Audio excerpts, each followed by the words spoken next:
사람들 가운데는 왜 나에게만 나쁜 일이 생기는 걸까? 왜 나에게만 자꾸 어려움이 찾아올까? 이렇게 의문을 품는 사람들이 있습니다.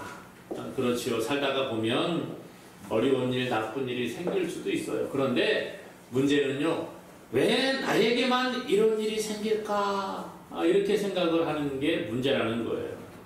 살아가면서 어려운 일, 힘든 일, 나쁜 일이 생기기도 하지만 그것은 유독 나에게만 오는 문제가 아니라는 것이지요.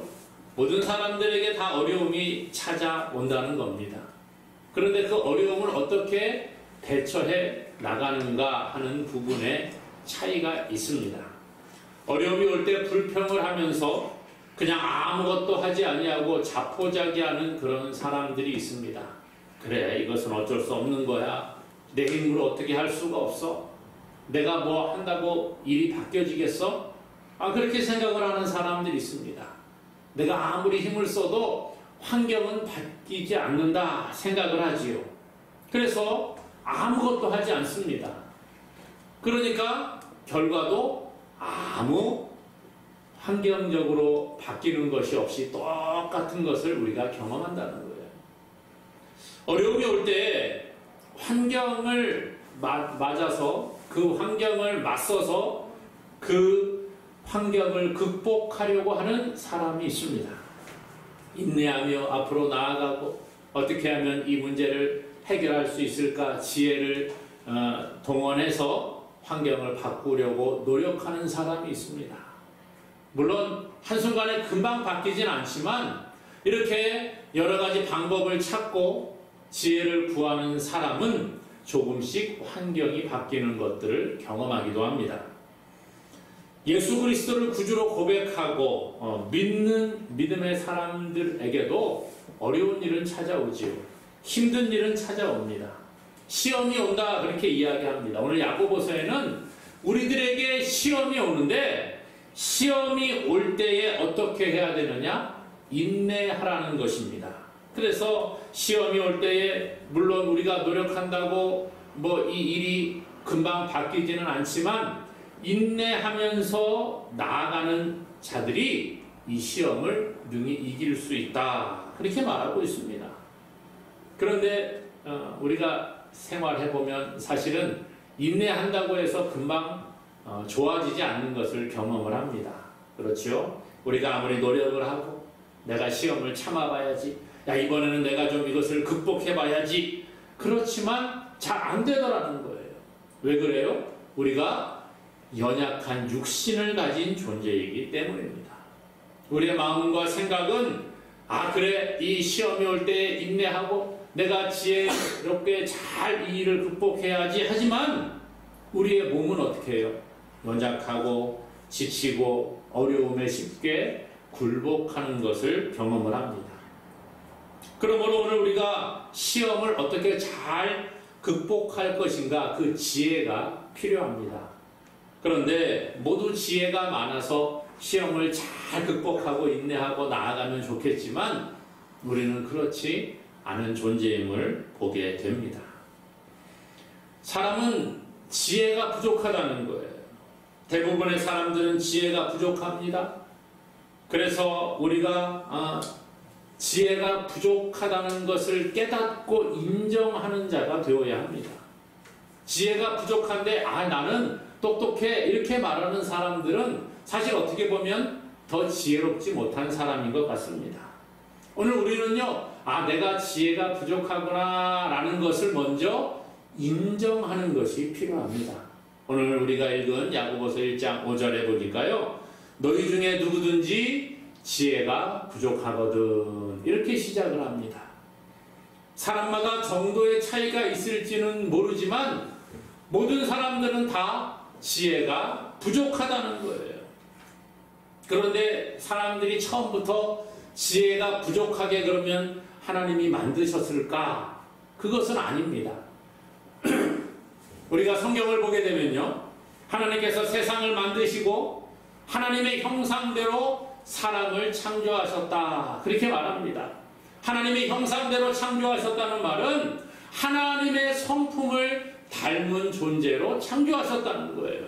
하나님은 지혜로우신 분이고 하나님의 지혜를 가지고 온 우주 만물을 창조하셨습니다. 그러므로 하나님의 형상을 따라 지음받은 사람들도 아주 지혜롭게 창조되었다는 거예요. 하나님을 닮은 존재이기 때문에 하나님처럼 지혜롭고 하나님처럼 많은 선을 행할 수 있는 존재로 창조되었다는 것이죠. 그래서 창세기에 보니까 하나님이 사람 아담을 창조하신 다음에 하나님께서 이제 아담을 테스트하시는 거예요. 그래서 흙으로 사람을 만들고 그 다음에 좀 있다가 흙으로 또 각종 들짐승과 공중의 새를 만드신 그 새와 들짐승들을 흙으로 만든 아담에게 부르시는 겁니다. 그리고 아담이 아담에게 이 짐승들을 새들을 데리고 오면 아담이 뭐라고 부르는가 한번 내가 봐야지. 그렇게 하나님이 테스트를 하셨어요. 그래서 아담 앞으로 짐승들 새들을 쫙 부르십니다. 아담이 저기서 뭐가 하나 탁 오는데 등치가 이렇게 크고 막 코가 이렇게 큰 게 하나가 옵니다. 저거는 코끼리. 야, 너는 코끼리야. 그러니까 이름이 코끼리가 되는 거예요. 저 하늘에서 뭐가 이렇게 날개가 큰 놈인 부리가 이렇게 생긴 게 딱 앞으로 날아옵니다. 딱 보니까 너무 멋있습니다. 넌 독수리라 그래라. 그러니까 이름이 독수리가 되는 거예요. 조그만한 게 하나 날아옵니다. 너는 참새야. 이름이 참새가 되는 거예요. 너는 토끼야. 그러니까 토끼가 되는 겁니다. 오는 것마다 아담이 부르는 그 이름이 그 동물의 이름이 되었다는 거예요. 새의 이름이 되었다는 거예요. 아담이 모든 가축과 공중에 날아다니는 새와 모든 들짐승들에게 이름을 지어주었다. 그렇게 말합니다. 여러분, 짐승이 얼마나 많이 있습니까? 날아다니는 새의 종류가 얼마나 많이 있습니까? 그런데 그들의 이름을 누가 지어요? 아담이 지어주는 겁니다. 여러분, 이름 짓는 게 쉬울까요? 어려울까요? 쉽지 않습니다. 저는 저희 아이들 이름을 제가 지었는데요. 이름 짓는 게 사실 쉽지가 않습니다. 저는 목회자가 되다 보니까 가끔 사람들이 와서 우리 아이를 태어나면 뭐라고 이름을 하는 게 좋겠어요? 이렇게 물어보는 분들이 계십니다. 참 고민이 많이 됩니다. 교회 보면은 은혜, 예은이, 이런 이름들이 참 많이 있죠. 저희 조카에도 한 명 이름이 예은인데, 예은이 그러면은 교회 예은아 그러면은 저 큰 교회들은요, 네 그리고 대답하는 아이들이 여러 명이 있어요. 똑같은 이름이 많이 있습니다. 그렇죠? 그런데 여러분, 동물의 이름이 똑같은 거 봤습니까? 네? 토끼가 이렇게 귀가 크고 이렇게 토끼라고 하는데, 네? 그냥 뭡니까? 주둥이가 이렇게 튀어나온 애 보고 너도 토끼야 그렇게 말하는 거 봤어요? 아니에요. 동물 이름들이 다 다릅니다. 누가 지었어요? 하나님이 창조하신 사람 아담이 지었습니다. 그러니까 아담이 얼마나 지혜롭게 창조되었는가를 우리가 확인해 볼 수 있는 겁니다. 그런데 아담이 하나님의 말씀에 불순종함으로 말미암아 세상에 죄가 들어오고 죄로 말미암아 사람이 타락을 하게 되었습니다. 타락을 하니까 성경에 뭐라고 하느냐, 하나님의 형상을 잃어버렸다 그렇게 말해요. 그러니까 하나님의 형상대로 지음받은 사람, 지혜롭게 창조된 사람이 하나님의 형상을 잃어버려서 지혜를 잃어버린 거예요. 그렇기 때문에 사람들은 지혜롭지 못한 존재가 되었다는 것이죠. 물론 지혜가 아예 없어진 것은 아니에요. 지혜가 있습니다. 그러나 하나님께서 창조하셨던 아담과 같은 지혜가 우리에게는 없는 거예요. 그래서 사람들은 지혜가 부족합니다. 지혜가 부족하니까 이 세상에 많은 문제들이 생겨나는 거예요. 다툼이 왜 생겨납니까? 지혜롭지 못하니까 그렇죠.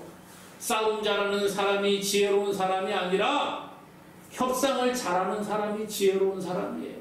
다툼을 일으키는 사람이 지혜롭다고 말하지 않아요. 그렇죠?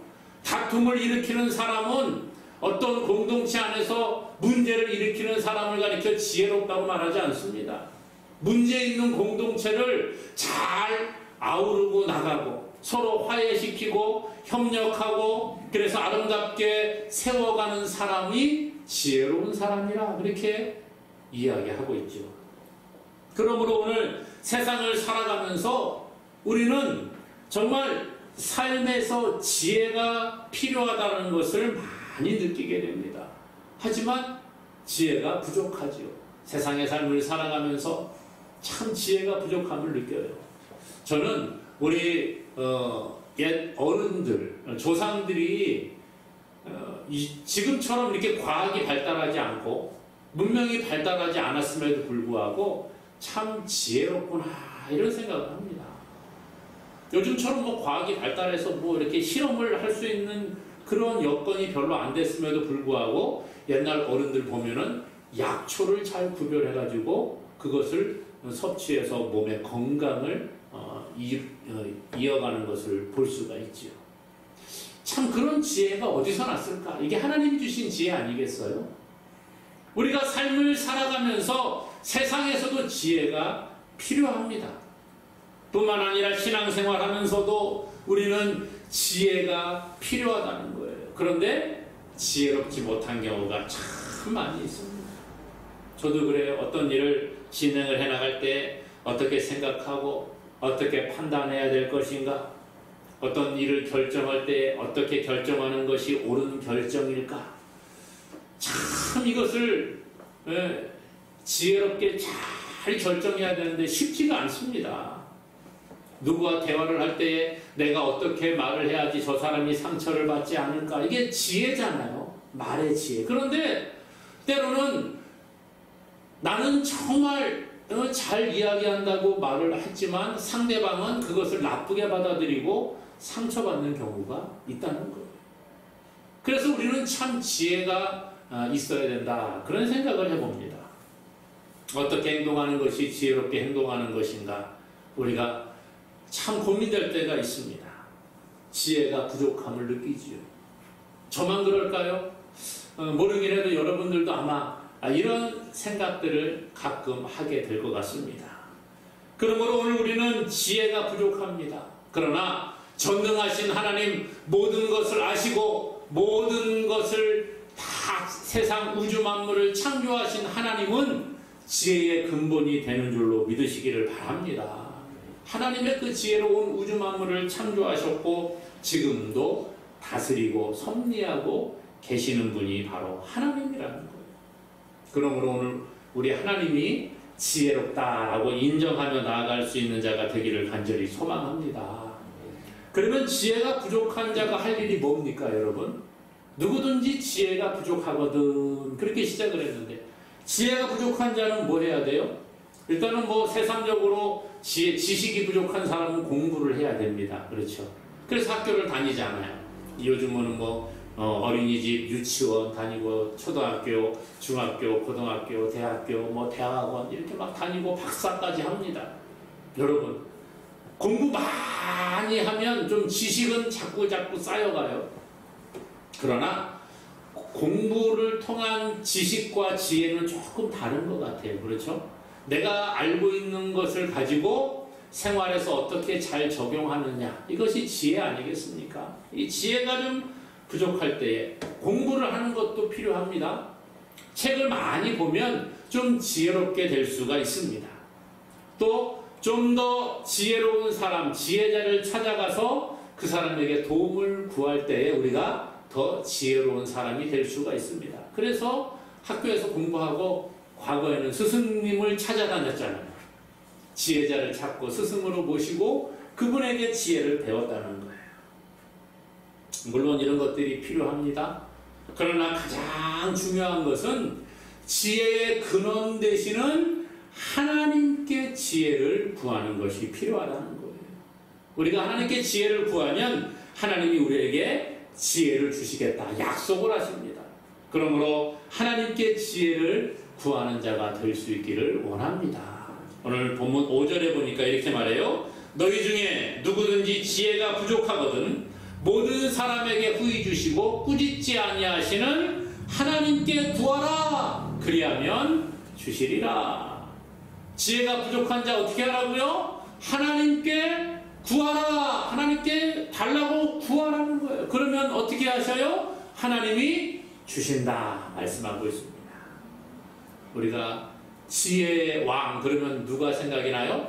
솔로몬이 생각이 납니다. 솔로몬 왕. 다윗의 뒤를 이어서 솔로몬이 왕에 오르게 되었습니다. 그리고 난 다음에 솔로몬이 1천 번제를 하나님께 드립니다. 1천 번제를 하나님께 드리고 난 후에 그 밤에 잠을 자는데 꿈에 하나님께서 솔로몬에게 나타나신 거예요. 그리고 하나님이 솔로몬에게 물어보십니다. 야, 내가 너에게 무엇을 해주기 원하느냐? 너 내게 구해라. 그렇게 하나님이 말씀하셨어요. 그랬더니 이 솔로몬이 대답을 합니다. 하나님이 저에게 이 종에게 주신 하나님의 백성들 숫자가 참 많이 있는데 종에게 듣는 마음을 주시고 주의 백성을 재판하여 선악을 분별할 수 있게 해주시기를 원합니다. 이렇게 말해요. 백성들이 많이 있는데 제가 이 백성들을 재판해야 되는데 어떻게 재판을 잘할 수 있을지, 누가 선한 사람이고 누가 악한 사람인지 깨달을 수 있도록 허락해 주시기를 원합니다. 이렇게 지혜를 구했다는 거예요.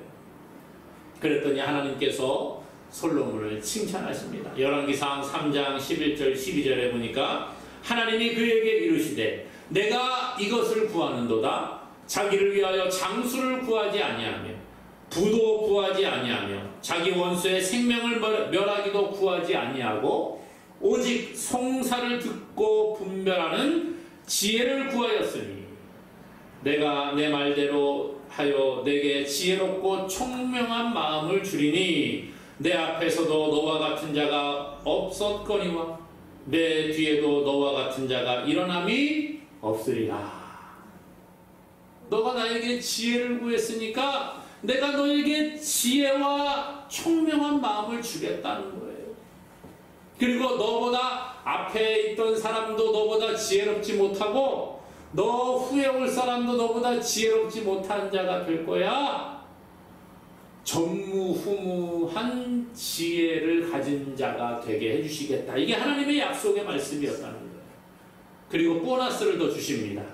그리고 네가 구하지 아니한 부귀와 영광도 주겠다. 그렇게 말합니다. 솔로몬이 하나님께 구한 것은요, 하나님이 자기에게 맡겨준 백성들 잘 재판할 수 있도록 선악을 분별할 수 있도록 총명을 주세요, 지혜를 주세요, 이렇게 구했어요. 그랬더니 하나님이 솔로몬을 칭찬하십니다. 그리고 솔로몬에게 지혜를 주겠다 약속하실 뿐만 아니라 네가 구하지 아니한 부귀와 영화도 너에게 주겠다, 그렇게 약속하시는 거예요. 그리고 실제로 하나님께서 솔로몬에게 지혜도 주시고 또 부귀도 주시고 영화롭게 솔로몬을 높이신 줄로 믿습니다. 오늘 우리가 하나님께 지혜를 구하는 근거가 무엇입니까?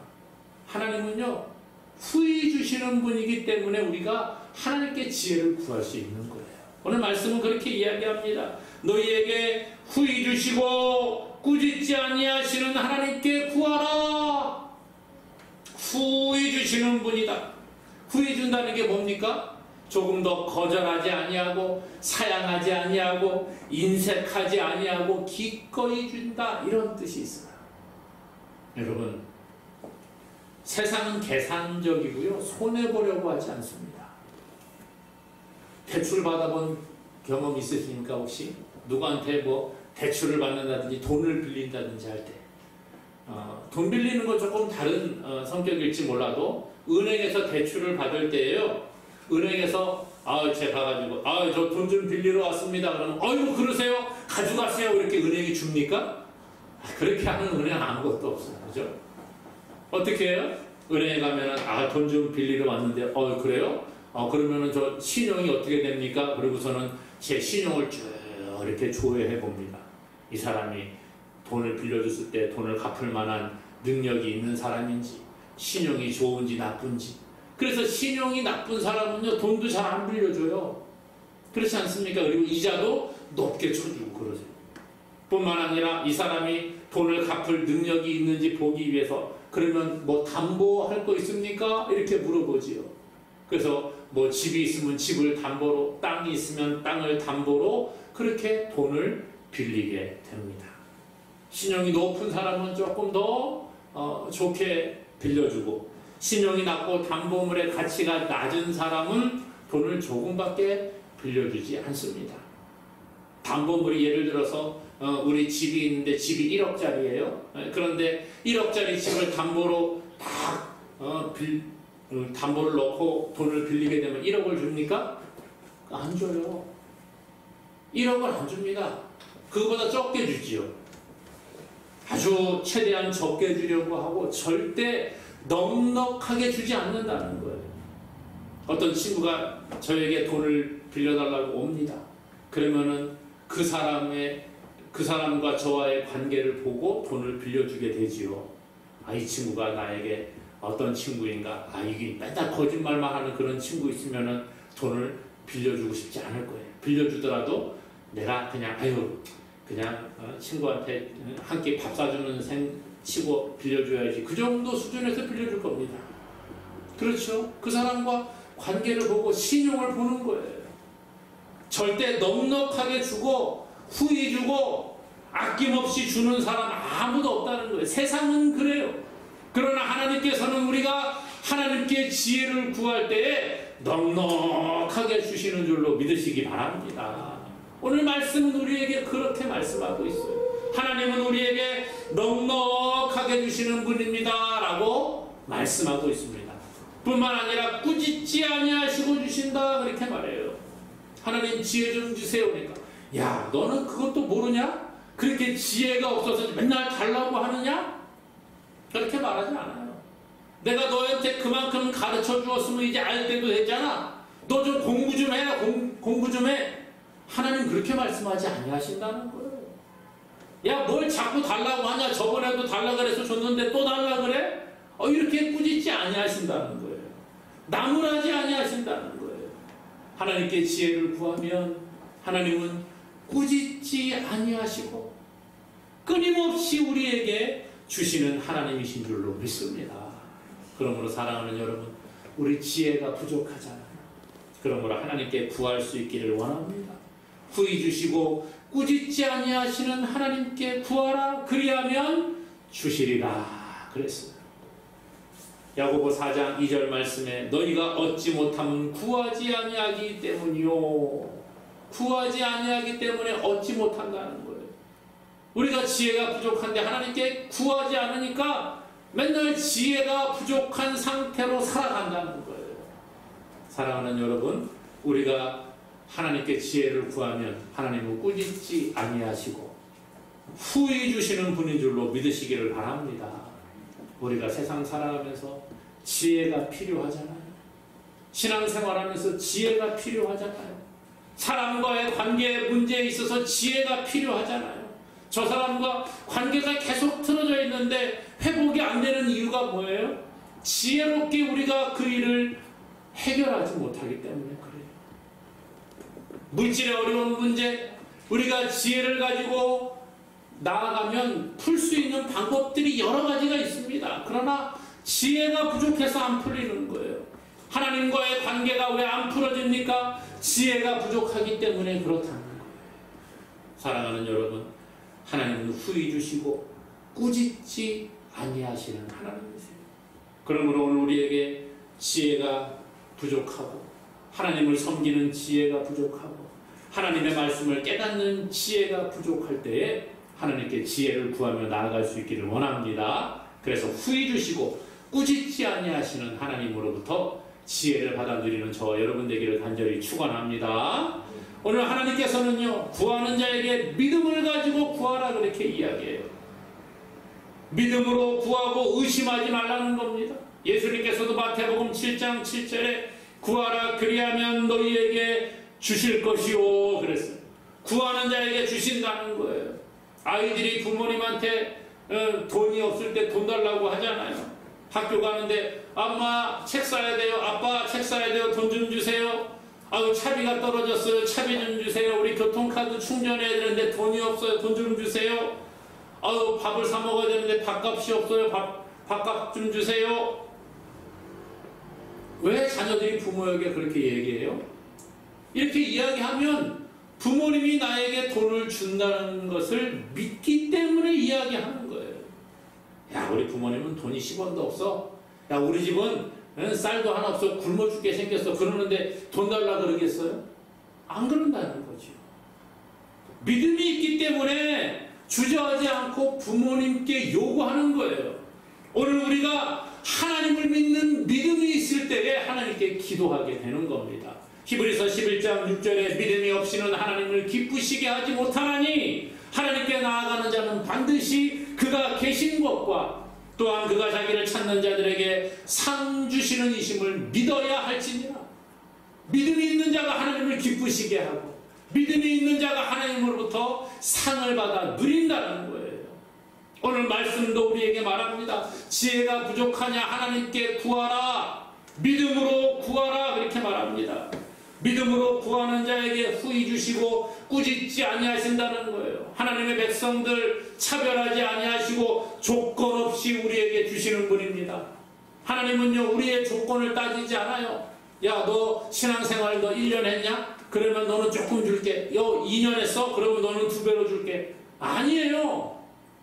하나님의 백성이면 하나님은 모든 자에게 후히 주시는 줄로 믿습니다. 외모를 보고 주지도 않으세요. 너는 잘생겼으니까 좀 더 줄게. 너는 못생겼으니까 조금만 줄게. 안 그러시는 거예요. 편애하지 아니하시는 분이에요. 넌 공부 많이 했으니까 좀 더 많이 가져라. 너는 공부 못했으니까 너는 조금만 가져라. 아니에요. 너는 헌금 많이 했으니까 내가 복 많이 줄게. 너는 헌금 조금 하니까 조금 줄게가 아니에요. 우리의 중심을 보시는 하나님, 그 하나님께서 우리를 차별하지 아니하세요.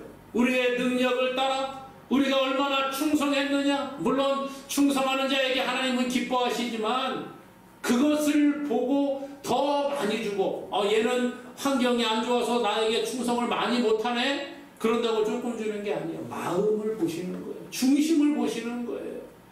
환경이 넉넉하면 더 많이 할 수가 있고 환경이 어려우면 조금밖에 못할 수가 있습니다. 그러나 우리의 마음의 중심은 하나님을 향해 있으면 하나님은 그 사람에게 은혜를 베풀어 주시는 줄로 믿습니다. 육신의 부모는 때로 꾸짖기도 하고 마지못해 억지로 줄 때도 있습니다. 저도 그래요. 저희 아이들이 뭐 해달라고 하면 때로는 혼을 내기도 하고 야! 뭘 그런 걸 하려고 그래! 혼을 내기도 해요. 때로는 뭐 달라고 하는데 인색하게 줄 때도 있어요. 내가 이걸 주면은 이번 달 생활이 좀 어려운데 이러면 야 조금만 가져가. 그리고선 조금만 줄 때도 있어요. 그런데 하나님 그런 분이 아니라는 거예요. 마태복음 21장 22절에 너희가 기도할 때 무엇이든지 믿고 구하는 것은 다 받으리라 하시니라. 믿고 구하는 것은 다 받으리라. 예수님의 말씀이에요. 그러므로 의심하지 마시기 바랍니다. 신앙과 불신앙 사이에서 우리가 헤매서는 안 된다는 거예요.